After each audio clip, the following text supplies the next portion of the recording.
Good morning, ladies and gentlemen. This is going to be Harry Muppet, and we are going to be casting another round of 16 for the DreamHack Valencia. So far, this tournament has been shaping up to be absolutely awesome. I mean, we've seen Stardust, we've seen Yu-Gi-Oh, we've seen Lucifron. Actually, we haven't seen Lucifron because the replays got lost, but we will definitely see him in the quarterfinal because he did win that round of 16. We've seen Hyun, we've seen so many awesome players, man. Elfie, I've got to be honest, I've never heard of Elfie before, but he completely did an awesome job. Ghostswer, not really too familiar with him or Yu-Gi-Oh, but both of those guys, absolutely awesome. And now we have two more awesome players in this tournament. The fun just never stops. And up the top left side of the map, we do have our green Zerg player Sonder. Now Sonder is, damn it, I need to, I always get the columns wrong on my document and I miss out on something. No, actually, just give me a sec. There we go. Alright, I accidentally deleted the wrong column when I was updating my thingamy-bob. So there we go. Apologies for that, ladies and gentlemen. But yes, Sonder is from Denmark, and he is part of the Copenhagen Wolves clan, which is actually based in Denmark. So that's pretty awesome. This probe man going a little bit crazy is very ballsy, actually, trying to kill the drones. He knows that Sonder doesn't want to take drones off the line for any reason, but he's going to be forced to now, although I think this guy is probably going to be for a hatchery, so no doubt this probe is going to be doing the hatchery dance, and this is how it goes. There we go, just coming in just in time, and look at that, man. I have not seen the hatchery dance done this well since, I don't know, we haven't seen any, there we go, he missed a step there and failed in the hatchery dance, but he's going to keep going on and doing the scouting dance. So yeah, Sonder, man, is from Denmark, and that's pretty awesome. As far as I know, he's the only player from Denmark in this tournament, so man, I hope he makes it. And we'll have a look at how he did in the round of 64, first of all. Losing versus Lucifron, can't really blame him for that. He beat Denver and Winter though, dropping a game to each of those, so a little bit dicey there. He actually got through, losing 4 games and winning 4 games. So yeah, that's I think that's as close as you can get to getting knocked out without actually getting knocked out, but he did manage to do it. And in the round of 32, he beat Salt the Wound and Night End. He did drop 1 game to Night End though, and he did lose versus Center. And Center, as we know, or I think I mentioned a few times, was one of the players who went up against Lucifron in the round of 16. Actually, is the only player who went up against Lucifron in the round of 16. So yeah, pretty awesome there. And we should probably start casting the game at some point. Third going down at the 4-minute mark. That is insanely early, but of course this awesome probe man has seen it, and I'm surprised that this guy doesn't have any kills actually, because that is how awesome he is.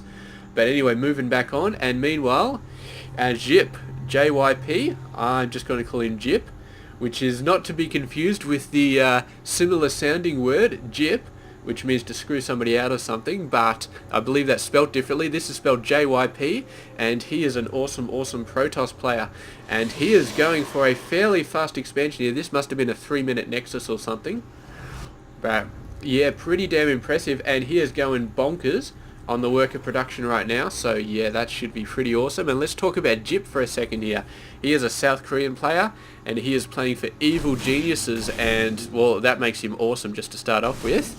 There's only actually a couple of Evil Genius players in this tournament. Oh, there's 3 actually. There was Huck, who unfortunately got knocked out. There is Jip, and there is also Jaedong, who we are going to see in the very last round of 16, going up against Vortex, and that is going to be an awesome ZVZ matchup. I mean, we haven't cast a ZVZ for so long, and I tell you what, man, I'm actually starting to miss them, because once they get the hooks in, it's nothing matches to ZVZ, man. I don't know how it happened, but I'm starting to become a ZVZ fan, a ZVZ fanboy, and I know my Protoss ancestors are going to be a little bit disappointed in me for that, but what can I say, man? ZVZ, it just grows on you, and Oh man, it just grows on you. There we go. Beautiful. And let's talk about JYP, man. He's in the round of 64 actually. He just owned everybody. Like literally everybody got owned. It was Poyo and Salt the Wound and somebody else. His name is spelled MZRK.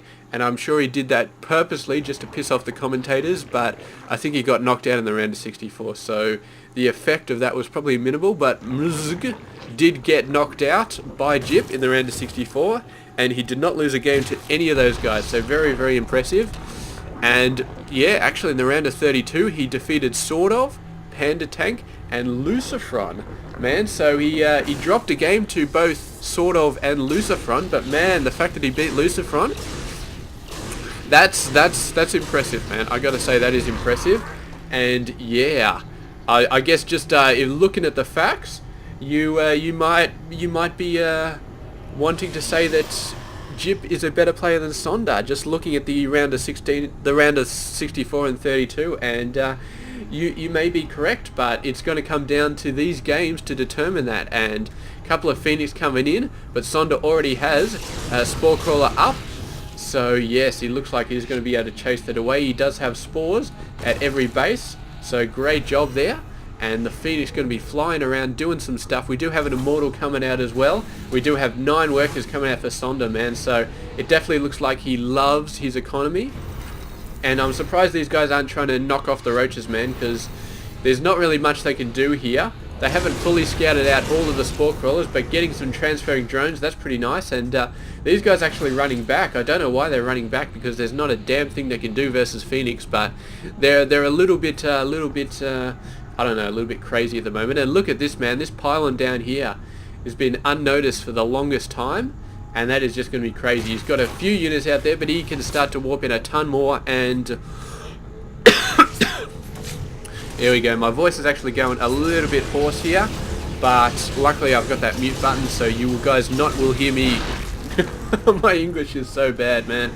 It's just so bad. I'll have to do something about that. Yeah, here we go. The Spore Crawler going down, and this Queen is probably going to be lifted up, although I think the Queen is dead. Now the Queen's in there. And look at this, man. Force field going down. The Zealot's going to be absolutely annihilating the Queen. And these guys all going down. They're lifting up roaches, taking them out one by one. And that just leaves the Lings, which are just going to be fish food for the Zealot. Maybe not fish food. What's the correct term? Like Ling food or something? Hydra's coming out though. And a bunch more Hydras. And this is potentially what's going to do it. But yeah, if a bunch of Hydras will just rip through the Zealots, and the Zealots know that, they're getting the hell out of there. But meanwhile, we do have Colossus Tech on the way. Not Colossus Tech, it's actual Colossus coming out, and a bunch more gateways. So yeah, Sonder doing a great job at holding this off, but the question is, how is he going to deal with the Colossus, man? JYP seems seemingly one step ahead of him, man. I don't know how he knew that Sonder was going for these guys. Phoenix probably saw the Hydralisk den, so he's getting at Colossus straight away, and he is just all over the place, man. Army-wise, though, he's not doing too well. He's 10 workers behind, but that's not overwhelmingly bad. But the army supply, man, is probably about 10, 15 behind, and most of these guys are Lings, which is probably fine, but maybe he needs maybe a couple more Zealots, I think, to try and hold these guys off. He is getting some mainly sentries as well. Maybe he's thinking it's mainly going to be Roach Hydra, but there are still Lings on the field, and there we go, sniping one Hydralisk, and the Phoenix are like, yeah, we're still useful in the middle game, and I don't care who says what else, because we are. And they're at 4th base actually going down for Sonder, man, and oh, this Overseer, man, is going to get sniped like no Overseer has ever got sniped before. And actually a snipe is kind of a quick attack, and that guy took like ages to die, so maybe it's not a snipe. The Protoss really pushing out here. He's really extending himself a little bit, but with these force fields, he feels like he can do it. And he's got to be worried about the flank. Not too much going to flank him here. The flank is going to come from this side, and I think he's going to be fine. He'd really love to have all these guys grouped up so the Colossus does a crapload more damage, but right now, even split up, the Zerg player just cannot do what he needs to do. He's getting out a ton of roaches. He's getting out his Spire, which is probably going to be for Corruptors to snipe out the Colossus. And I don't know why I'm saying snipe so much, but it's just such an awesome word. And does it really count as a snipe? Like, people talk about sniping a hatchery, but the hatchery takes like 10-15 seconds to kill, man, unless you got like 20 billion marauders. So I'm not sure if that counts as a snipe.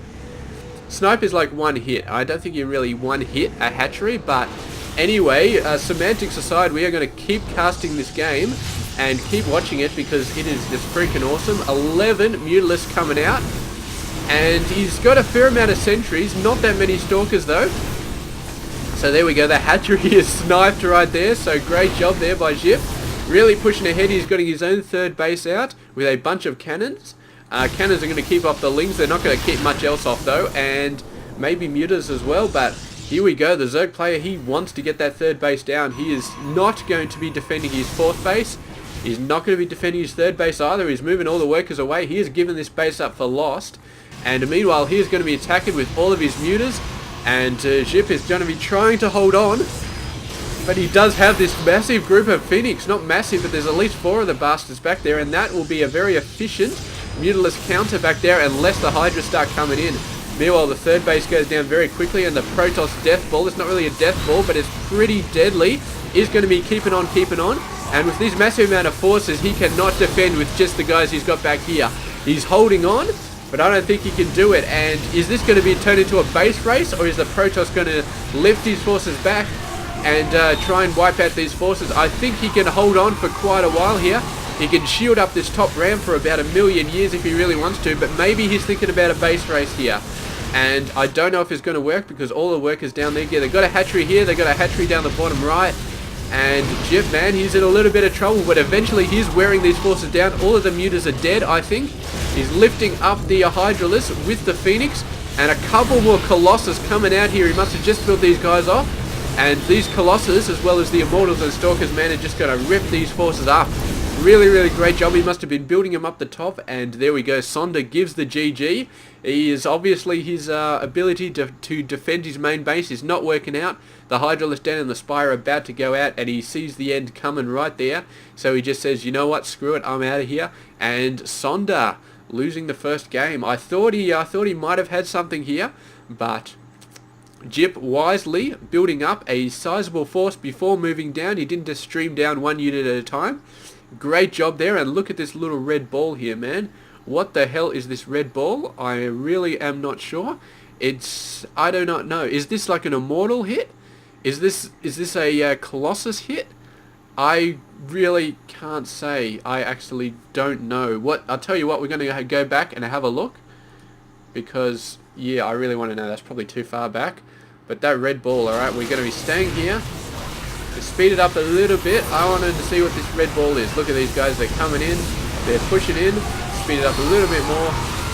There we go, 50, 60. Alright, let's slow it down. Slow it down, really, really slow speed. Oh, the red ball is when the Colossus thing finishes. So that's when the light beams finish. Oh, look at these red balls popping up.